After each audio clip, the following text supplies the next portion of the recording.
दोनों का सदन चल रहा है, शिक्षा की बात नहीं हो रही है लेकिन धर्म की बात हो रही है, क्या कहेंगे? देखिए, जिस देश का नाश करना हो वह राजनीति को धर्म में घुसेड़ दो, उस देश का ऑटोमेटिक नाश हो जाता है। वाह वाह वाह, बहुत बढ़िया। और यही हमारे देश में चल रहा है। अगर शिक्षा की बात करेंगे तो आपको रोजगार देना पड़ेगा, और रोजगार तुम देना नहीं चाहते।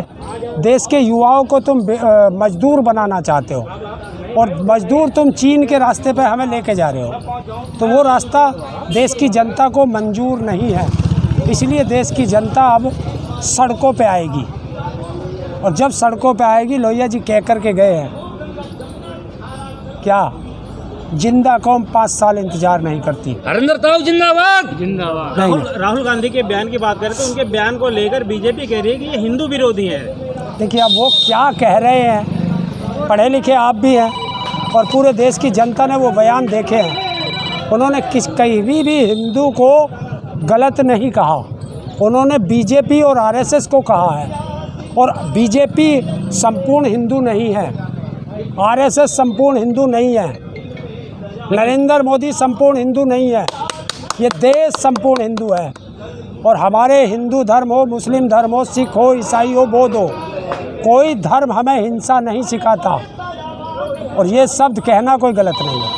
स्पीकर जो हैं ओम बिरला जी, उन्होंने अभी इमरजेंसी की बात की थी जिसकी तारीफ नरेंद्र मोदी ने की थी। देखिए, अब कोई क्या कर रहा है, जब इमरजेंसी 50 साल पहले लगी थी, मैं आज आपसे ही पूछना चाहता हूँ, आप पत्रकार हैं, हमारे दादाजी 20 साल पहले गुजर गए और हमारे पिताजी आज हॉस्पिटल में हैं, तो पहले मैं अपने पिताजी का इलाज कराऊं या पहले मैं खोज करूं कि मेरे दादाजी कैसे मरे थे? आप बताओ, कौन सा काम पहले करना, बताओ आप। पहले पिताजी का इलाज होगा। तो पिताजी का इलाज होगा ना, नहीं करा रहे हैं। तो वही हम बात कर रहे हैं कि आज बच्चों की शिक्षा पे, बच्चों के पेपर लीक पे बात करो। 50 साल पहले की इमरजेंसी किसने देखी? जो आज का युवा है, इसने तो देखी नहीं। लेकिन ज़्यादा से ज़्यादा, और जिसने इमरजेंसी लगाई थी वो आज इस दुनिया में नहीं है, और जिन्होंने झेली वो अधिकतर इस दुनिया से चले गए, थोड़े बहुत बचे हैं। ज़्यादा से ज़्यादा अधिकतर। और आज की नरेंद्र मोदी की इमरजेंसी आपको दिखती नहीं है।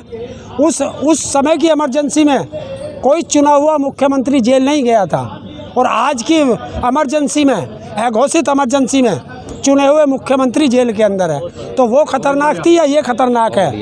हरिंदर ताऊ जिंदाबाद। ताऊ जी, पेपर बार बार लीक होते हैं, क्या इसकी समस्या को लेकर क्या कहेंगे? सुरक्षा नहीं दे पा रही, क्या काम नहीं कर? जब सरकार ही लीकेज है तो पेपर तो लीकेज होंगे। सरकार भी लीक हो चुकी है, इनके जितने कार्य हैं वो सारे लीकेज हो चुके हैं। इनका एयरपोर्ट लीकेज, इनका मंदिर लीकेज, इनकी सड़क लीकेज, इनके मंत्री लीकेज, इनके सारे पेपर लीकेज है, और लगता है ये सारी बीजेपी और आरएसएस ही लीकेज है। हरिंदर ताऊ जिंदाबाद। अभी अयोध्या में बारिश की वजह से वहाँ का सड़कें टूट गई है, राम मंदिर की छत टपकने लगी है। बीजेपी समर्थक ये कहते हैं कि उन्होंने समाजवादी पार्टी को वोट दिया है, इसलिए भगवान नाराज हो गए। देखिए, अगर ऐसे होता है तो इस दिल्ली की जनता ने उसे अरविंद केजरीवाल को वोट दिया, तो अब तक तो लुटियन जोन सारा ढह चुका होता। जहाँ नरेंद्र प्रधानमंत्री रहता है वो तो ढह जाना चाहिए था अब तक, क्योंकि दिल्ली की जनता ने अरविंद केजरीवाल को वोट दिया। ये कहना उचित है? देखिए, जब चंदे में धंधा करोगे और धंधे में चंदा लोगे तो वहाँ ऐसा ही भ्रष्टाचार होता है।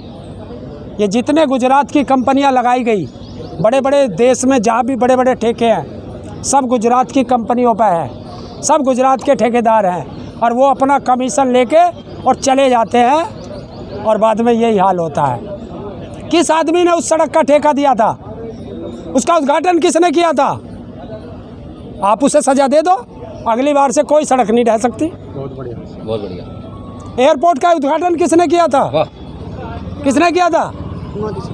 राम मंदिर का उद्घाटन किसने किया था? राम मंदिर का शिलान्यास किसने किया था? तो वो कैसे टूट गया? नरेंद्र मोदी को जेल भेज दो, अगला कोई मंदिर नहीं टपक सकता, कोई सड़क नहीं टूट सकती। शिक्षा मंत्री को जेल भेज दो, अगली बार कोई पेपर लीक नहीं हो सकता। और जब जिम्मेवारी शिक्षा मंत्री नहीं लेगा तो फिर तुमने मंत्री बना क्यों रखे हैं? आराम की दौलत खाने के लिए मंत्री बने हो। आप सीधे सीधे प्रधानमंत्री पे आरोप लगा रहे हैं इस चीज का। अरे ताली कप्तान को है तो गाली भी तो कप्तान को ही देनी पड़ेगी। सही बात है, सही बात है। मंदिर का क्रेज किसने लिया था? अगर एक नाली का उद्घाटन करना हो तो नरेंद्र मोदी, एक एयरपोर्ट का उद्घाटन करना हो नरेंद्र मोदी, रेल के इंजन का उद्घाटन करना हो नरेंद्र मोदी, एक चौराहे का उद्घाटन करना हो नरेंद्र मोदी, एक सड़क का उद्घाटन करना हो नरेंद्र मोदी। ये बाकी के जो मंत्री हैं ये चपरासी, इसीलिए तो कहता हूँ कि इस देश में मंत्री नहीं सब चपरासी है, फाइल से इधर उधर पहुँचाने के लिए। हर जितने पुल गिरे उनमें भी मोदी जी का रहा। जो पुल आज बिहार में लगा ला रहा 5-6 पुल गिरे वो मोदी की तो देन है। क्यों माल लगाते नहीं, ठेकेदार बना दे। भाई सुनो, कहाँ से हमें नौकरी मिलेगी? रेल बिक गए, तेल बिक गया, बिका हवाई अड्डा, सब कुछ बेचता देख रहे पीढ़ी जेपी नड्डा, तो सब कुछ बेच दिया। हमारे नो बताओ, हमारे बच्चों को रोजगार कहाँ से मिलेगा जब सब कुछ बेच दिया? आरक्षण कहाँ से आएगा? पेपर लीक के बारे में क्या बता? पेपर लीक तो पता है, नौकरी देनी नहीं तो पेपर लीक तो होना ही हो रहा है। क्या कहेंगे? कहना क्या है आपको पता ही है भाई। रावण का घमंड गया और जुमलेबाजों का घमंड गया, और इस समय पीडीएफ चल रहा है, पीडीए चलेगा। पीडीए जिंदाबाद। सदन में जिस तरह से कार्रवाई हो रही है, क्या उस कार्रवाई से आप संतुष्ट हैं क्या? बहुत संतुष्ट है भाई। जनता की आवाज़ है और जनता की आवाज़ को कौन नकारेगा? जनता जो बोल रही है उसमें सारे सबकी हामी है, तभी तो आज अब अयोध्या बच गई। आज न अभी तक तो अभी अभी ढह रहे हैं, दीवारें टूट रही हैं, सड़क ढह रहे हैं, अभी क्या क्या हो जाएगा पता नहीं बीजेपी राज में। लेकिन वहाँ तो राहुल गांधी को हिंदू विरोधी बता दिया। नहीं, उन्होंने पहले, आपने फिर सुना नहीं, या तो आप सही से बात को सुनिए कि किसको किसने क्या बताया है। भाई हमने क्या कह रहे हैं, वो तो भाई जुमलेबाज की सरकार है, उन्होंने कुछ भी बोल देना, उल्टा सीधा किसी के भी आरोप लगा देना है। वो तो अब किसानों को वो खालिस्तानी कहते हैं, आतंकवादी कहते हैं, फिर वो कहे हम संविधान मिटा देंगे। आज संविधानों को पैर वो मत्था टेक रहे हैं, अब किसानों के पैर छू रहे हैं, मैं माफ़ी मांगता हूँ। तो बहुत सी चीज़ें हैं, ये जुमलेबाज सरकार है, और जब तक इनकी जुमलेबाज चल रही है तब तक चल रही है, मगर बहुत जल्दी इनको पब्लिक का तमाशा पड़ेगा, बहुत जल्दी ये रास्ते पे आ जाएंगे। जय हिंद। अरुण जी, कहना चाहते हैं आप? हमने पहले वो दिन भी देखा था कि संसद में एक साथ कितने सांसद निलंबित हुए थे, और आज का दिन भी देखा कि वही अहंकारी सत्ताधारी अपने लिए प्रोटेक्शन मांग रहे हैं। तो ये जो कमाल हुआ है ये सिर्फ पीडीए का कमाल है, और पीडीए की जड़ें इतनी मजबूत हो गई हैं कि जो अहंकारी सबको निलंबित करते थे आज अपने लिए रहनुमा से भीख मांग रहे हैं, हमें बचाओ माई बाप। ये पेपर कितना मजबूत हो गया कि हमें भागने पे मजबूर कर रहा है, और ये भागेंगे। ये सरकार 5 साल चलने वाली नहीं है, कुछ दिनों की मेहमान है, क्योंकि इनकी नीयत ख़राब है। पेपर लीक इन्हें कराने हैं, नौकरी इन्हें देनी नहीं है, किसानों को एमएसपी नहीं देनी, कोई काम इन्हें करना नहीं है। मैं यहीं से थोड़ी सी दूर की बात करूं, फरीदाबाद में एक पुल 10 साल में नहीं बना। एक पुल बनने में कितना समय लगता है? 10 साल में पुल नहीं बना। 2 किलोमीटर की सड़क 3 साल में नहीं बनी। यही हरियाणा फरीदाबाद की बात कर रहा हूँ मैं। फरीदाबाद में समाजवादी पार्टी का प्रसार कर रहे हैं, जिला अध्यक्ष है वहाँ से, तो कैसे क्या मुहिम चला रहे हैं आप? फरीदाबाद में हम डोर टू डोर जा रहे हैं, सभी लोगों से मिल रहे हैं जो समाजवादी लोग हैं पीछे से। फरीदाबाद में कम से कम 12 लाख प्रवासी हैं, उसमें क्या है? जो कहीं ना कहीं यूपी बिहार से आते हैं, और वो लोग यूपी बिहार में भाजपा के अगेंस्ट वोट देते हैं। हम उन सबको लामबंद करके एक बहुत बड़ी पीडीए की शुरुआत करने वाले हैं, और कल फरीदाबाद में पीडीए की जड़ें लग चुकी हैं। हमने जो कल पौधरोपण किए हैं वो पीडीए की जड़ लग गई हैं, अब वो अपना कमाल दिखाने वाले हैं आने कुछ दिनों में। आलोक रंजन नाम है मेरा। रंजन जी, आज आप दिल्ली पहुंचे हैं अखिलेश यादव जी को जन्मदिन की बधाई देने, क्या कहेंगे? 2 शब्द। अखिलेश यादव जी एक उत्तर प्रदेश के उभरते हुए सितारे हैं, जो पूर्व में भी मुख्यमंत्री रह चुके हैं।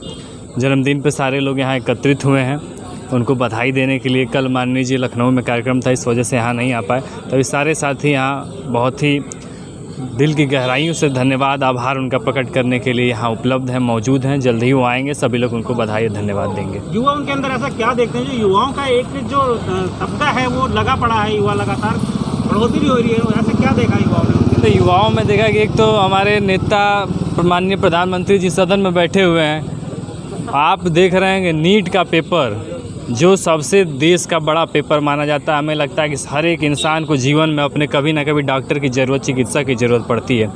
पिछले कुछ वर्षों पहले कोरोना आया था, ऐसा कोई नहीं था जो डॉक्टर से दूर हो पाया। हर एक परिवार में, रिश्तेदार में किसी न किसी की घटना से एक मृत्यु जरूर हुई। आप नीट का परीक्षा रद्द करा दे रहे हो तो आने वाले दिनों में जब आप ही इलाज कराने जाओगे तो आपको पूछना पड़ेगा कि कहीं ये नीट के जब पेपर रद्द हुआ था उस बैच का तो डॉक्टर यहाँ पे इलाज नहीं कर रहा है। तो ये चीज़ें हैं, आप देख रहे हैं जिस तरीके से प्रदर्शन हो रहा है। नीट पे जब नेता विपक्ष ये पूछ रहे हैं कि एक दिन चर्चा, माननीय राहुल गांधी जी ने कहा सदन में कि एक दिन इस सदन को इसलिए दिया जाए ताकि नीट पे चर्चा हो सके, तो माइक बंद कर दी जा रही है, कैमरे बंद कर दी जा रही है, सत्र को आगे बढ़ा दिया जा रहा है। आप साफ इनका मंशा है कि लोग शिक्षित न रहें, लोग सड़क पे घूमें, बस हिंदू और मुस्लिम के नाम पे ये बांटना चाहते हैं। आप किन्हीं नेताओं के लड़कों को नहीं देखोगे, कोई बजरंग दल में हो, कोई हिंदू युवा आईनी में हो, ये बस आम हमारे आपके तरह घर के लोग होते हैं जो अपना भविष्य इन्हीं मंदिर, मस्जिद, हिंदू मुस्लिम के नाम पर अपना समय बर्बाद करते हैं और इन नेताओं के पीछे अपनी ज़िंदगी भी बर्बाद कर दे रहे हैं। तो ये हमें आपको समझने की ज़रूरत है। एनटीए के दफ्तर पर जहां जो शिक्षा मंत्री हैं धर्मेंद्र प्रधान, इनको ताला लगवाना चाहिए था, लेकिन आप लोगों ने देखा वैसे दिल्ली के एनटीए दफ्तर पे कुछ दिन पूर्व छात्र नेताओं ने, छात्रों ने जाके वहाँ तालाबंदी की थी, उसमें मुकदमे भी हुए और उसमें मुझ पे भी मुकदमे किए गए हैं। तो ये सरासर सरकार की मंशा दिख रही है कि ये सरकार को जनता ने चुन के सदन में बैठाया। माननीय मोदी जी को ये सरकार समझ चुकी है, 2024 में ट्रेलर दिखा चुकी है। पूरी पिक्चर इनको आने वाले कुछ दिनों में उसी संसद से उखाड़ के सीधे जमीन पे लाके पूरी पिक्चर दिखाने का काम करें। जैसे हमारे लिए हमारे अखिलेश भैया रॉयल हीरो है और हर युवा के दिलों में वो बसते हैं। वो रॉयल हीरो है और सबके युवा के दिलों में बसते हैं वो।